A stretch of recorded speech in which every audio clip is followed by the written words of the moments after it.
Boa tarde. Vamos à nossa palestra da sessão de saúde de sexta-feira. Agradecendo a Deus e a Jesus pela oportunidade de estarmos juntos aqui, unidos aos nossos companheiros espirituais, sempre presentes. Pai nosso que estás no céu, santificado seja o vosso nome. Venha a nós o vosso reino, seja feita a vossa vontade, assim na terra como no céu.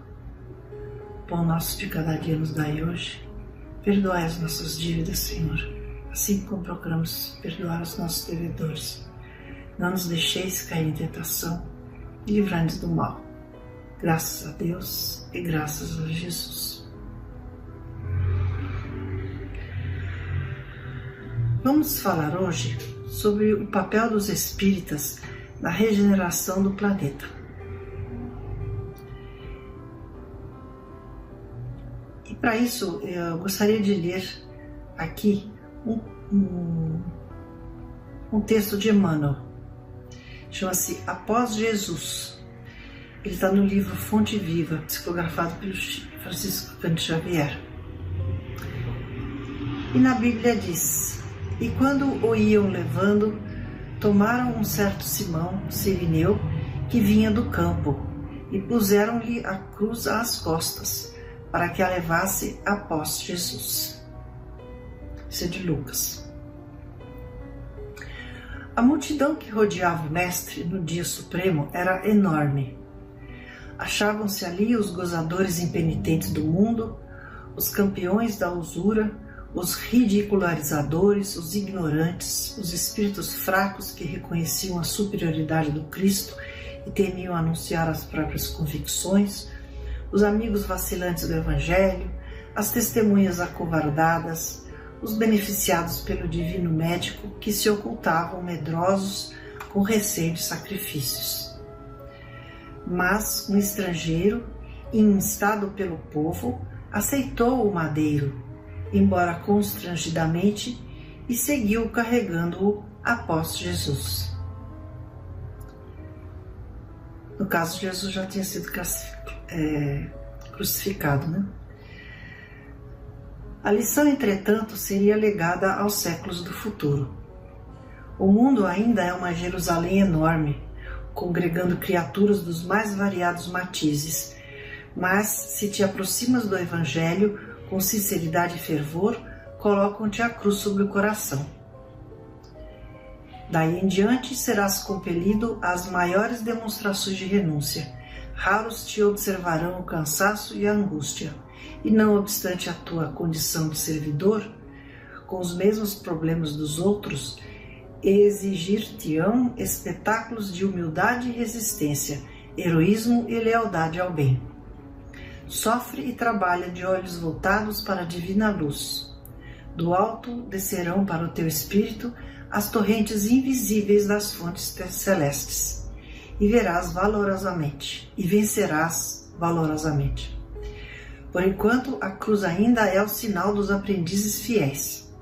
Se não tens contigo as marcas do testemunho, pela responsabilidade, pelo trabalho, pelo sacrifício ou pelo aprimoramento íntimo, é possível que ames profundamente o Mestre, mas é quase certo que ainda não te colocaste junto dele na jornada redentora.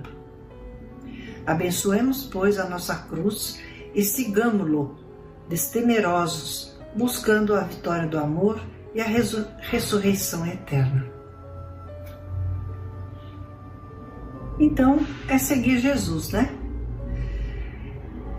Mas nós nos perguntamos, né? O que fazer exatamente nessa caminhada, né? Somos tão imperfeitos ainda, né? Como é que a gente pode se propor a auxiliar Jesus, né? Qual o momento certo de agir? E com que perspectiva, né? Dadas as nossas limitações? São perguntas que nos fazemos, né? E Emmanuel nos oferece algumas respostas com seus textos, sempre tão esclarecedores, né? No livro da Esperança, encontramos o texto de título Livro da Esperança.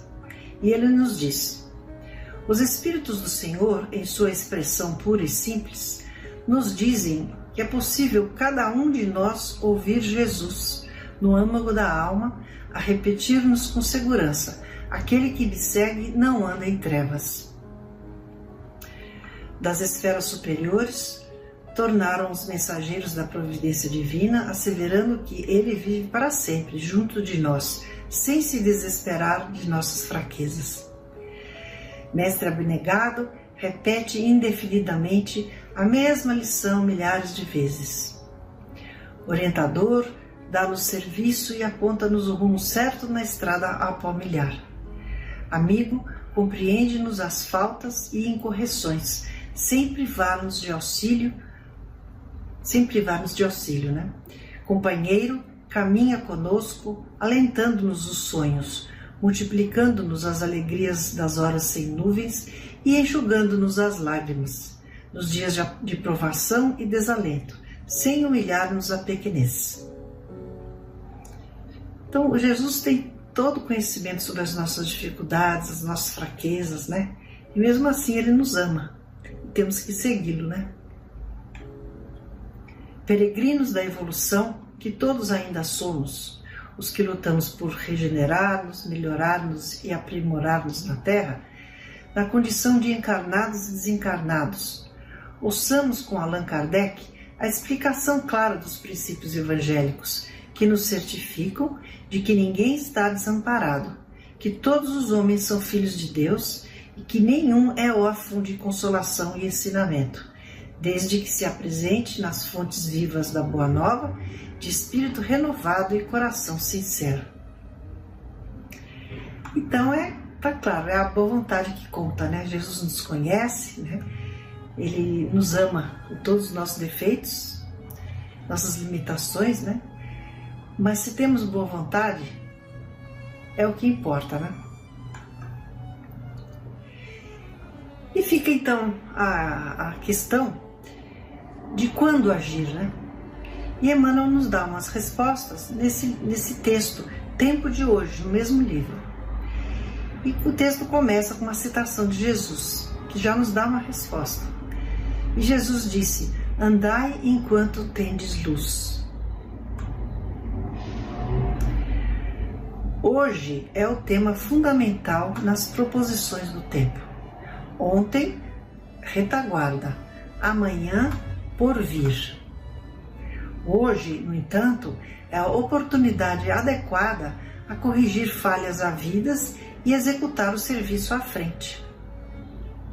Dia de começar experiências que nos melhorem ou reajustem, de consultar essa ou aquela página edificante que nos ilumine a rota, de escrever a mensagem ao coração amigo que nos aguarda a palavra, a fim de reconfortar-se ou assumir uma decisão, de promover o encontro que nos valorize as esperanças, de estender as mãos aos que nos fizeram adversários ou de orar por eles se a consciência não nos permite ainda a reaproximação. Muitas vezes não conseguimos nos reaproximar, né, daqueles que nos magoaram, né, nos prejudicaram, mas se pelo menos nós pudermos fazer uma oração por eles, né,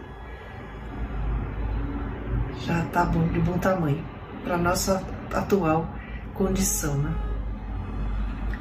Quantas mágoas se converteram em crimes por não havermos dado um minuto de amor para extinguir o braseiro do ódio? Quantos pequeninos ressentimentos se transfiguraram em separações seculares nos domínios da reencarnação por não termos tido coragem de exercer a humildade por meia hora, dando perdão ou perdoando, né? Quantas oportunidades, né? Nós não perdemos. Analisa a planta que se elevou nos poucos dias em que estiveste ausente. Reflete no prato que se corrompeu durante os momentos breves em que te distanciaste da mesa. Tudo se transforma no tempo. No trecho de instantes, deslocam-se mundos, proliferam micróbios. O tempo, como a luz solar, é concedido a nós todos em parcelas iguais. As obras é que diferem dentro dele por partirem de nós. Então Deus nos dá a todos, né, o mesmo tempo, né? somos todos criados iguais, né? Temos o mesmo tempo. A diferença vai fazer em relação às nossas escolhas, né? As nossas obras. O que a gente fez com esse tempo, né? Observa o tempo que se chama então hoje, porque o que eu estava até agora falando era a retaguarda, né? Da nossa experiência, né? Então observa o tempo que se chama hoje. Relacione os recursos de que dispões. Olhos que veem, ouvidos que escutam, verbo claro, braços e pernas úteis sob controle do cérebro livre. Ninguém te impede fazer do tempo consolação e tranquilidade, exemplo digno e conhecimento superior. Aproveita o dia corrente e faze algo melhor. Hoje consegues agir e pensar, comandar e seguir, sem obstáculos. Vale-te assim do momento que passa e toma a iniciativa do bem, porque o tempo é concessão do Senhor, e amanhã a bondade do Senhor poderá modificar-te o caminho ou renovar-te os programas. É aproveitar todas as oportunidades hoje mesmo, né? O momento então de agir é agora, né? Mas qual que é a nossa perspectiva de futuro, né? Quem vem conosco nessa caminhada? A humanidade está tão difícil, né? Será que a gente vai ter que fazer a caminhada sozinhos? São as perguntas, né, que podemos nos fazer, né? E como resposta do questionamento sobre as perspectivas futuras nesse nosso caminho, né?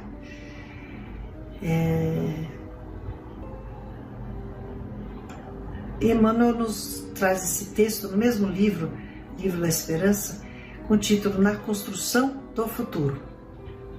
Parece uma continuação, né? Como eu disse, a espiritualidade está sempre ajudando a gente a compor, né? Essas palestras, porque os textos vão aparecendo. A gente vai fazendo a pesquisa e você vai encontrando um texto que combina perfeitamente com o tema que está desenvolvendo. Então aqui trata-se do futuro, começando com uma citação. Respondeu Jesus: o meu reino não é deste mundo. E o Evangelho nos ensina: todo cristão, pois, firmemente crê na vida futura, mas a ideia que muitos fazem dela é ainda vaga, incompleta e por isso mesmo falsa em diversos pontos. Cada um imagina esse futuro de uma forma diferente, né? Às vezes um pouco fantasiosa. Né? E aí ele continua: esperavas pelos irmãos do caminho a fim de te entregares à construção da terra melhor. E quedas-te muita vez em amargoso desalento, porque eles tardam a vir. A gente sempre tem expectativa, né, de que na nossa caminhada as pessoas que convivem conosco possam estar juntos, né? Mas nem sempre assim acontece, né? Cada um no seu tempo, né?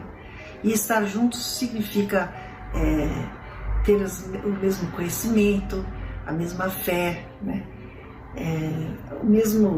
A mesma salvaguarda, né, que comentei no começo. Mas não é bem assim, né? Observa, então ele diz, né? Observa, porém, a estrada longa da evolução para que o entendimento te pacifique. Milhares deles são corações de pensamento verde, ou seja, não amadurecido ainda, né? E eles te rogam apoio. Outros muitos seguem trilha adiante, inibidos por névoas interiores que desconhecem. Os iludidos, né? Repara os que se renderam às lágrimas excessivas. Choraram tanto que turvaram os olhos, não mais divisando os companheiros infinitamente mais desditosos a lhes suplicarem auxílio nas vascas da aflição. Contempla os que passam vaidosos sem saberem utilizar construtivamente os favores da fortuna. Habituaram-se tanto às enganosas vantagens da moeda abundante, que perderam o senso íntimo. Tanto se perdem, né, com o apego aos bens, apego à fortuna, né? Relaciona os que asseveram amar, transformando a afetividade no egoísmo envolvente. Apaixonaram-se tanto por criaturas e coisas, cultivando exigências que deliram positivamente sem perceber. Anota os que avançam hipnotizados pelas dignidades que receberam do mundo. Fascinaram-se tanto pelas honras exteriores que olvidaram os semelhantes a quem lhes compete o dever de servir. Para todos eles que ainda não conseguiram chegar à grande renovação, é compreensível o adiamento do trabalho a fazer.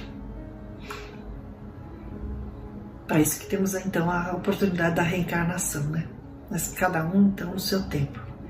Entretanto, nada nos justificaria desânimo ou deserção na obra do Cristo, porque embora estejamos consideravelmente distantes da sublimação necessária, transportamos conosco o raciocínio lúcido e libertado do sustento da fé. Então, podemos estar caminhando sem as pessoas que convivem conosco, por estarmos em posições ou estágios espirituais diferentes, né? Mas são esses que nós vamos ter que ajudar. Então, na verdade, não estamos sozinhos, nós precisamos do próximo, mesmo que ele não compartilhe da mesma fé que podemos ter, né? Eles são o caminho, estamos ajudando essas pessoas, né? Que ainda vão adquirir essa base que o Espiritismo nos fornece, né? É assim que nós caminhamos para o futuro. É muito ensinamento, né? E eu estou fazendo uma análise bastante assim, superficial. Os textos do Emmanuel são muito profundos, né? Então fica claro que estamos em pleno processo de regeneração, né? Tempos muito difíceis que ainda se prolongarão, segundo as previsões espirituais. Mas não enxerguemos esse processo como uma fatal destruição do mundo, né? E sim como uma parte necessária de um processo de renovação. Então, de meros observadores e vítimas, vamos então à ação, né? Estamos preparados, com todo o esclarecimento que o Evangelho nos dá, né? Com coragem, resignação e fé em Deus, que sabe das nossas necessidades de resgate. Superemos então nossas dores e as de nossos semelhantes. Vamos hoje mesmo nos lançar à prática do bem, seja qual for a forma, sempre com um olhar esperançoso no futuro. A fé e a esperança são o nosso escudo, e o amor é a nossa arma. Servindo ao próximo, vamos nos unir à espiritualidade benfazeja, que sempre esteja conosco, sempre esteve, né, conosco, e à legião de espíritos elevados que estarão nos próximos anos encarnando na Terra, todos auxiliando no processo de regeneração do nosso planeta, todos junto com Jesus. Graças a Deus, né? Então, rendamos graças a Deus pela oportunidade de estarmos vivendo nesse tempo e de podermos ter um papel ativo nesse processo, na esperança de sermos merecedores, de podermos continuar encarnando na Terra e usufruir do novo mundo de regeneração. Pai nosso que estais no céu, santificado seja o vosso nome, venha a nós o vosso reino, seja feita a vossa vontade, Senhor, assim na terra como no céu. O nosso de cada dia nos dai hoje, perdoai as nossas dívidas, assim como procuramos perdoar nossos devedores. Não nos deixeis cair em tentação e livrai-nos do mal. Graças a Deus e graças a Jesus. Obrigada, até a semana que vem.